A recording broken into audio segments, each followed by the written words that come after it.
Okay, in this video we are going to discuss lock jaw. ये patient awareness videos हैं जो हम आजकल बना रहे हैं। लॉक जॉ, बहुत से मरीज़ आते हैं और आके कहते हैं कि डॉक्टर साहिबा हमारा मुंह जो है वो जम गया है। ठीक है, इस तरह से ये कंप्लेन से आते हैं। या हमारा मुंह लॉक हो गया है, ठीक है, या मुंह खुल नहीं रहा, इस तरह से उसको हम अपनी मेडिकल टर्म में लॉक जॉ कहते हैं।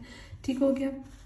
ये हमारे मुंह में जो जॉइंट होता है जो कि नीचे वाले जबड़े को मूव करने में हेल्प करता है, उसको हम कहते हैं टेम्पोरोमैंडिबुलर जॉइंट। ये इधर होता है, मतलब यहाँ सारे ये नीचे वाला है ना, ये हमारे दांत हैं, ये चीज़। तो जो ये चीज़ होती है ना, ये जॉइंट, ये इसके दरमियान में ये जो जॉइंट होता है इसको हम टेम्पोरोमैंडिबुलर जॉइंट कहते हैं। ये जॉइंट जो होता है ना, इसमें इशू आता है कि हम कहते हैं कि हमारा मुंह नहीं खुल रहा। तो हम इसके कॉजेज़ देख लेते हैं, क्या क्या मेजर कॉजेज़ हैं। सबसे पहले तो इस जॉइंट में ही कोई मसला हो सकता है, ठीक है, टेम्पोरोमैंडिबुलर जॉइंट में कोई मसला हो सकता है। ठीक हो गया। फिर हो सकता है कि कोई इन्फ्लेमेशन हुई हुई। इन्फ्लेमेशन ये होता है कि उस जॉइंट का कोई मसल या कोई जो लेगामेंट है ना उस जॉइंट के अंदर, उसकी कोई स्वेलिंग हो गई हो। क्यों? क्योंकि कोई इन्फेक्शन हो सकता है या कोई इंजरी होगी हो उसके अंदर। ठीक हो गया। थर्ड कॉज हमारे पास जो हो सकता है वो ये है कि टेटनस के ज़रिए भी। टेटनस एक बैक्टीरियल इन्फेक्शन होता है जो कि हमारी पूरी बॉडी के इतने मसल्स हैं ना उनको जकड़वा देता है। ठीक है, टेटनस क्या कराता है? मसल स्पैज़म कराता है। ठीक है, इट्स अ बैक्टीरियल इन्फेक्शन। और इसके सबसे कॉमन फाइंडिंग ये है कि ये सिम्टम जो इसका होता है ना, जो प्रेजेंट करती हैं, वो हमारे पास होता है जी लॉक जॉ। ठीक हो गया। और क्या हो सकता है? हमारे पास हो सकता है कि जो है हमारा जो नीचे वाला जबड़ा है उसको कोई चोट बच गई हो, कोई ट्रॉमा हो गया हो खेलते वक्त या किसी एक्सीडेंट में। ठीक है। और रीज़न, सबसे मेजर रीज़न हो सकता है डेंटल सर्जरी। पेशेंट्स ने अक्सर अपनी अक्ल दाढ़ निकलवाई हुई होती है जिसको हम विजडम टूथ कहते हैं। ठीक है, उसकी वजह से जब दांत निकलता है ना, तो थोड़ा बहुत प्रेशर हमारा जॉइंट पे भी लगता है क्योंकि वो बड़ा मुश्किल एट टाइम्स होता है दांत। ठीक है, तो जब वो दांत निकल जाता है बाद में उस जगह पे थोड़ी सी सोजिश होती है और स्वेलिंग वगैरह, तो वो भी कॉज बन सकता है कि हमारे पास मरीज़ का लॉक जॉ हो जाए। ठीक है, इन सब चीज़ों को हम लोगों ने देखने के इसमें से कोई फैक्टर तो नहीं है। ठीक है, उसके बाद जो हमारे पास एक और फैक्टर हो सकता है वो है मेडिकेशंस। अक्सर पेशेंट लेते हैं मेडिकेशंस जो कि एंटी डिप्रेसेंट्स होते हैं या एंटी हिस्टामीन्स होती हैं।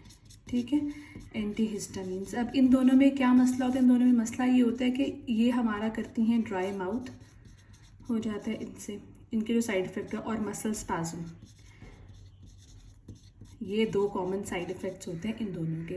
तो अगर तो हमने पेशेंट की हिस्ट्री लेनी है, अगर तो पेशेंट ये दवाइयाँ ले रहा है, तो हो सकता है उसकी वजह से भी हमारे पास लॉक जॉ का इशू आए। ठीक है। फिर एक और जो फैक्टर है वो है आर्थराइटिस का,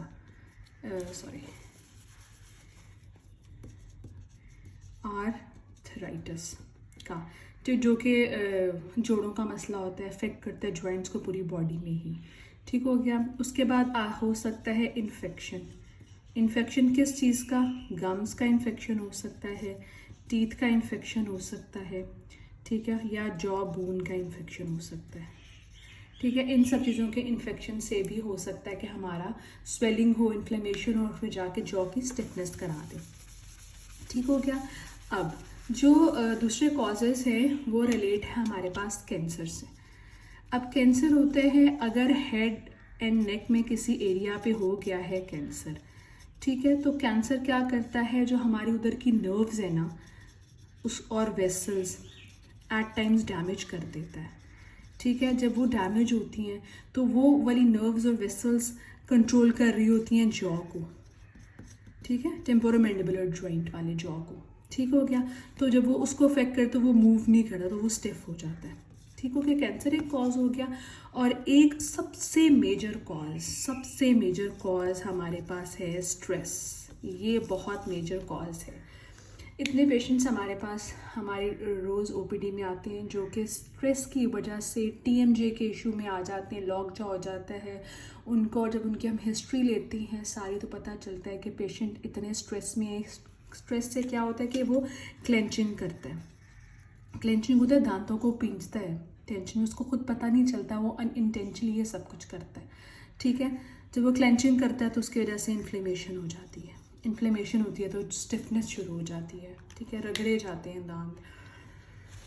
बहुत सबसे मेन फैक्टर हमारा स्ट्रेस है। और एक और फैक्टर जो है वो है रेडिएशन थेरेपी से भी हो जाता है। तो हम यहाँ पे सारे फैक्टर एक दफ़ा लिख लेते हैं, रिवाइज कर लेते हैं। TMJ डिसऑर्डर हो सकता है, सबसे बड़ी बात। आर्थराइटिस हो सकता है जो कि जोड़ों का मसला है, कैंसर की वजह से हो सकता है, रेडियो थेरेपी का साइड इफ़ेक्ट हो सकता है, दांत में या गम्स में इन्फेक्शन है तो हो सकता है, किसी ट्रॉमा की वजह से हो सकता है, स्पोर्ट इंजरी वगैरह की वजह से, किसी मेडिकेशन का साइड इफ़ेक्ट हो सकता है कि हमारा जबड़ा नहीं खुल रहा, ठीक हो गया। और जॉ को ट्रॉमा, टेटनस हमने डिस्कस किया जो कि बैक्टीरियल इन्फेक्शन है, उसके भी बहुत मेजर कॉज है ये, ठीक है। या हमारे पास हो गई है इन्फ्लेमेशन इसी जॉइंट के किसी मसल की या लिगामेंट की, ठीक हो गया। और एक और सबसे इम्पोर्टेंट फैक्टर जो हम लिखना भूल गए वो है स्ट्रेस, ठीक है। This is all for lock जाओ। अगर हमें इन चीज़ों का पता होगा तो हम रूल आउट कर सकते हैं, और मरीज़ को भी थोड़ी बहुत इन्फॉर्मेशन हो तो वो देख सकता है या खुद से जज कर सकता है कि मुझे ये मसला क्यों आ रहा है। This is all for today. Thank you for watching, keep supporting.